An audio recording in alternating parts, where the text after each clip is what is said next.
Back in Umuoma, Urena was preparing evening food when she noticed that Enma had not returned. At first, she told herself not to worry.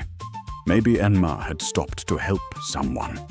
Maybe she had joined the other children near the stream. Maybe she was talking too much, as usual.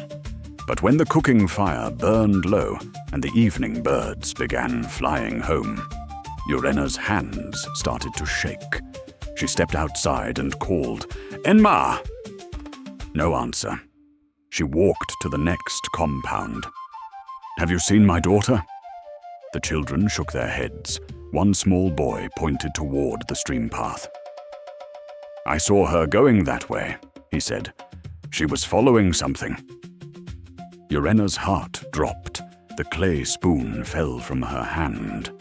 Within moments, the village changed. Men picked up lanterns. Women called Enma's name.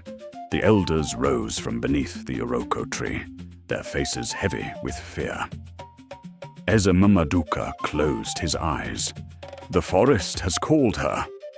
Urena did not wait for anyone to comfort her. She tied her wrapper tightly and ran toward the stream. Enema had never seen the forest look like that before. In the daytime, from far away, it looked like ordinary trees gathered together. But inside, it felt alive. The roots twisted across the ground like sleeping snakes. Vines hung from branches like old ropes. Fireflies blinked between leaves, appearing and disappearing, like tiny spirits carrying lanterns. The calabash rolled ahead, glowing softly. Enema wanted to turn back, but when she looked behind her, the path did not look the same. The trees seemed to have shifted. The air felt colder. Even her own footsteps sounded strange. "Hello?" she called. Her voice returned to her in pieces. "Hello? Hello? Hello?"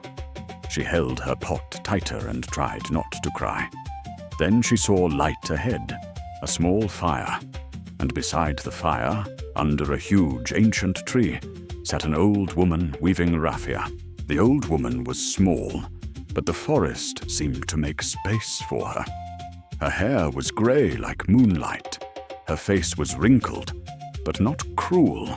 Her eyes were calm, deep, and knowing, as if she had watched many children make many mistakes.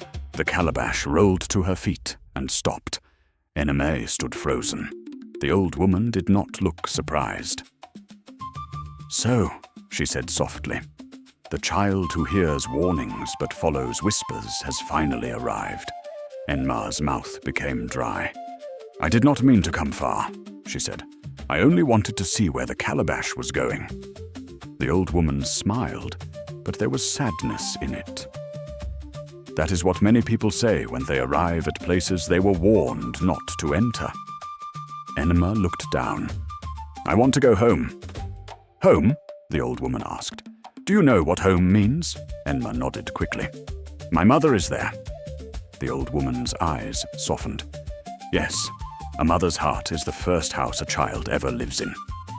At those words, Enma's tears finally fell.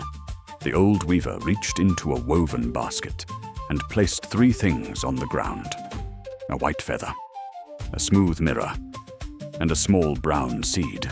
She looked at Enma and said, "The forest does not keep every child who enters it. Some are allowed to return, but no one returns empty-handed. Choose one thing." Enema wiped her tears. "What do they mean?" The old woman pointed to the feather. "The feather is beauty.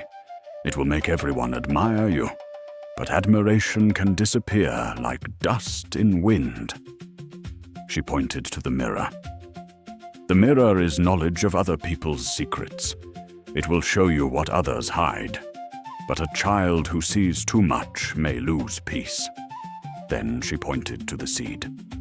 "The seed is wisdom. It is small. It does not shine. It does not sing. But if you care for it, it will grow into something that can shelter many people." Enema looked at the feather. It was soft and bright. She looked at the mirror. For a moment, She thought she saw her mother crying in it, running through the dark with a lantern in her hand. Enma's chest tightened. Then she looked at the seed. It looked ordinary, small, quiet, almost useless. But she remembered her mother's words. Curiosity is good when it walks with wisdom. Enma reached for the seed. The old woman watched her carefully. "Why this one?" she asked. Enma held the seed in her palm. "Because I followed what was beautiful, and it brought me fear. I do not want something that only makes people look at me. I do not want to know secrets that are not mine.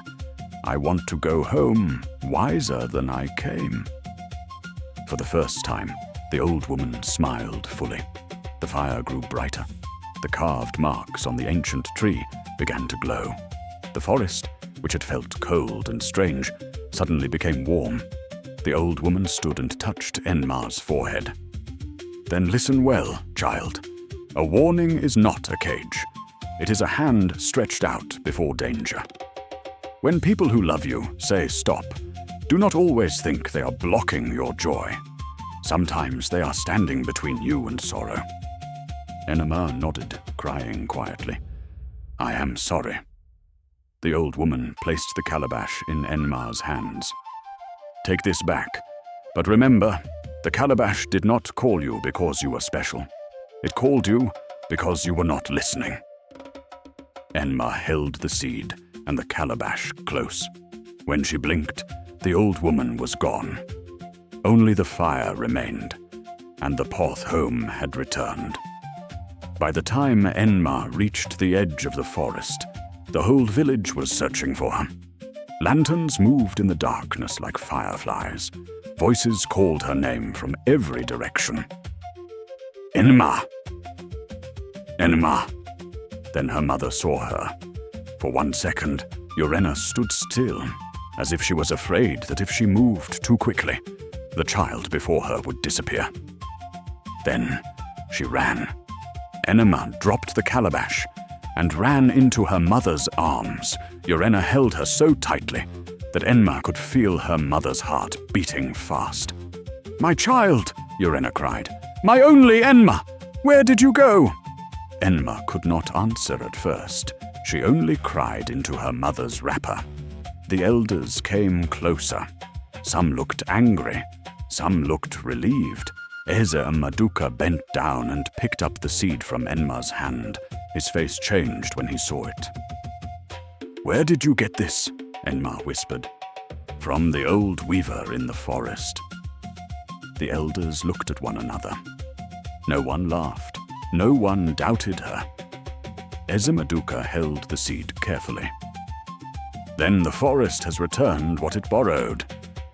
Yorena looked at Enma, tears still shining on her face. "And what did it teach you?" Enma lowered her head. "That not every voice calling my name loves me, and not every warning is meant to hurt me." Her mother pulled her close again. That night, nobody beat Enma. Nobody shouted at her for long. Her fear had already taught her more than anger could. But from that day, Enma no longer treated warnings like noise. The next morning, the elders planted the seed in the village square, close to the old Iroko tree. At first, nothing happened. For many days it remained hidden under the soil. Some children laughed and said, "Maybe Enma brought back an ordinary seed." But Enma watered it every morning. She spoke to it softly. She kept goats away from it. She protected it from careless feet. Then one day, a tiny green shoot broke through the earth. Years passed, and the shoot became a young tree. Its leaves were wide and bright. Its shade was gentle. Birds nested in its branches. Children played beneath it. Women rested there after returning from the farms. Elders sat near it when the sun was too hot. And whenever a child in Umuoma became too curious for their own good, the elders would point to the tree and say, "Ask Nma what happens when a child follows a whisper and forgets a warning." Nma grew older. But she never forgot the old weaver. Sometimes, when the moon was full and the village was quiet, she would hear the soft sound of raffia being woven somewhere far beyond the stream. And each time, she would smile sadly and whisper, "Thank you for letting me return." The moral of this story is that wisdom often comes through the voices of those who love us. Curiosity can open doors, but wisdom tells us which doors should remain closed. A child who refuses every warning may one day learn the truth in a place where no one can easily rescue them. So, when elders speak, listen. When your mother warns you, pause. And when something beautiful calls your name from a dangerous place, remember Enma and the whispering calabash.